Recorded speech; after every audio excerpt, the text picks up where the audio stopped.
श्रीराम. आपण मनाच्या श्लोकांची कुळकथा काय आहे ही बघितली. कोणत्या कारणामुळे मनाचे श्लोकांचा जन्म झाला हे आपण बघितलं. आता आपल्याला असं बघायचं आहे की मनाचे श्लोक हे अत्यंत लोकप्रिय झालेले आहेत. हे लोकप्रिय होण्याचं कारण काय आहे हे जर बघितलं तर आपल्या असं लक्षात येतं की मनाचे श्लोकांमध्ये जे सौंदर्य आहे ते त्याचं कारण आहे. हे सौंदर्य कसं आहे तर हे सौंदर्य सत्य, शिव आणि सुंदर, ज्याला ईश्वराचं जसं वर्णन करतात सत्यम शिवम सुंदरम, तशा तिन्ही गुणांनी मनाचे श्लोक हे युक्त आहेत. ते सत्य आहेत. सत्य हे नेहमी त्रिकाला बाधित असतं. म्हणजे असं की कोणत्याही काळामध्ये, कोणत्याही वेळेला, कोणत्याही स्थळी, कोणत्याही समाजासाठी ते तितकेच खरे उतरत असतात. आता तसं बघितलं ना तर हे मनाचे श्लोक केव्हा लिहिलेले गेलेले आहेत तर जवळपास 360-70 वर्षापूर्वी हे मनाचे श्लोक लिहिले गेलेले आहेत. तरी पण आजही त्यातून आपल्या सगळ्यांना एक मार्गदर्शन मिळत असतं आणि मार्गदर्शन मिळतं आहे म्हणूनच ते अजूनही टिकून आहेत. दुसरं असं की हे मनाचे श्लोक हे सगळ्यांच्यासाठी लिहिलेले आहेत. शिव म्हणजे सर्वांच्या कल्याणासाठी लिहिलेले आहेत आणि याचं जे सौंदर्य आहे ते त्याच्या साधेपणामध्ये आहे. अत्यंत साधे, सरळ, सोपे, म्हणजे भाषा जरी जुनी असली तरी कुठेही आपल्याला अवघड असं काही वाटत नाही. त्याच्यामध्ये समजायलाही सोपे आहेत आणि त्याप्रमाणे जर आपण आचरण केलं तर आपलं शिव म्हणजे कल्याण हे नक्कीच होईल. दुसरं, भाषेच्या दृष्टीने जर बघितलं तर याच्यामध्ये गुण आहे तो प्रसाद गुण, ज्याला म्हणतो, म्हणजे समजायला सोपे, याला प्रसाद गुण म्हणतात, तो आहे.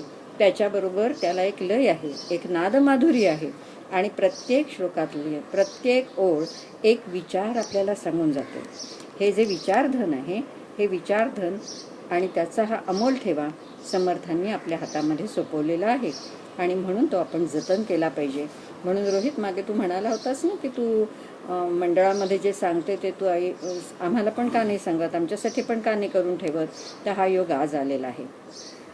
आपण आता जसं हे मनाच्या श्लोकाचं सौंदर्य पाहिलं तसंच या मनाच्या श्लोकाच्या मध्ये कंटेंट काय आहे, म्हणजे ब्युटी ऑफ मनाचे श्लोक हे जसं आहे तसं मॅटर काय आहे त्याच्यामध्ये, हे देखील आपल्याला त्याच्यामध्ये सांगावं लागेल. या मनाच्या श्लोकाची संगती जर आपण बघितली तर त्याच्यामध्ये काय असतं की कोणत्याही संगतीमध्ये साधारणतः आपली कोणचं ग्रंथ कसा लिहावा याची एक पद्धत आहे. या पद्धतीमध्ये ईश्वराचं स्तवन हे केलं जातं. पहिल्यांदा त्या ईश्वराची प्रार्थना केली जाते आणि त्याला मंगलचरण असं म्हणतात. हे मंगलचरण केलेलं आहे मनात आणि त्यानंतर या मंगलचरणाबरोबर साध्य साधन विचार आहे. म्हणजे हे मंगलचरण केल्यानंतर कुणासाठी केलेलं आहे आणि यातून आपल्याला काय साधायचं आहे, उद्देश काय आहे मनाच्या श्लोकाचा, त्याच्यातून आपल्याला साधायचं काय आहे हे याच्यामध्ये श्लोकांच्या मध्ये त्यांनी सांगितलेलं आहे. हा उद्देश त्याच्यामध्ये असा आहे की आनंदाचा शोध घेण्यासाठी हा मार्ग सांगितलेला आहे की प्रत्येक जीव, प्रत्येक मनुष्य हा प्रत्येक गोष्ट किंवा क्रिया किंवा कार्य हे कशासाठी करत असतो तर त्याच्यामुळे मला आनंद मिळावा ही त्याच्यामध्ये इच्छा असते. आणि हा आनंद मिळण्यासाठी आपण काय केलं पाहिजे तर राघवाचा पंथ जो आहे, राघवाचा जो मार्ग आहे तो मार्ग म्हणजे भक्तिपंथ हा याच्यामध्ये त्यांनी सांगितलेला आहे. आता ही उपासना कशी करायची तर ही याच्यामध्ये सगुण उपासना ही सांगितलेली आहे. आणि सगुण उपासना करत असताना, कर्म करत असताना आपण कर्माशिवाय तर जगूच शकत नाही. प्रत्येक वेळेला आपल्याला ते काम करावंच लागतं. पण हे काम कसं केलं पाहिजे, कोणत्या वृत्तीने केलं पाहिजे, कोणत्या दृष्टीने केलं पाहिजे आणि त्यातून आपल्याला साध्य काय करायचं आहे हे या उपासनेमध्ये सांगितलेलं आहे.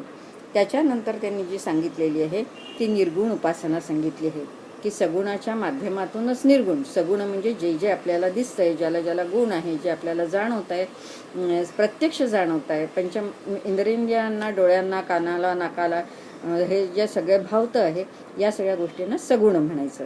आणि ज्याचा फक्त आपण अनुभव मनाने घेऊ शकतो, बुद्धीने घेऊ शकतो, त्याला निर्गुण उपासना किंवा निर्गुण पंथ असं म्हटलेलं आहे. त्याचंही वर्णन केलेलं आहे. आणि नंतर आपल्या स्वरूपाचं आणि परमेश्वराच्या स्वरूपाचं असं शुद्ध वर्णन त्या ठिकाणी केलेलं आहे.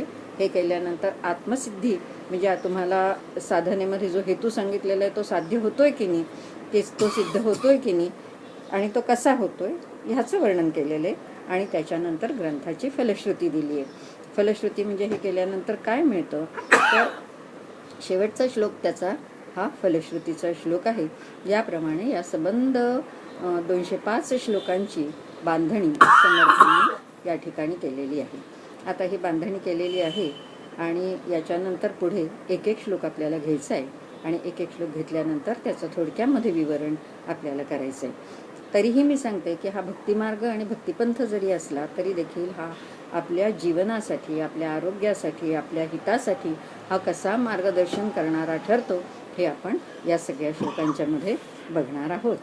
तर आज आता आपण इथे थांबूया आणि उद्या आपण या एकेका श्लोक घेऊन त्याचं विवरण करायला सुरुवात करूया. ठीक आहे. श्रीराम. हे ना, हे दाबायचं ना.